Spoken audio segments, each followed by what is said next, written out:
ভয় ছিল। 5 তারিখের বিকালে লোকজন এসে বলছে ওনারা বের করে দিন, মেরে ফেলবো। আমি নিচতলায় এসে নেমে দেখি যে আমরা তালা মারা কেউ নেই, আল্লাহ রাস্তায়।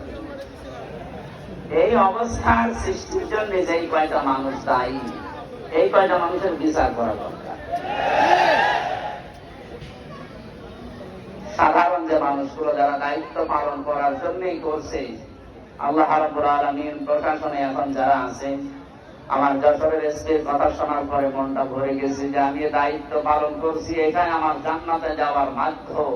এই কথাটা কত উপরের কথা আপনি চিন্তা করেছেন? এখানে মানুষ যখন দৌড়ায় কোনো কিছু দেখলে খুব বেশি জোরে ফোর্সে মাজা তুলে দৌড় দেওয়া, বাংলায় করে খেলছে দৌড়। আল্লাহ বলেন এইভাবে দৌড়াবে।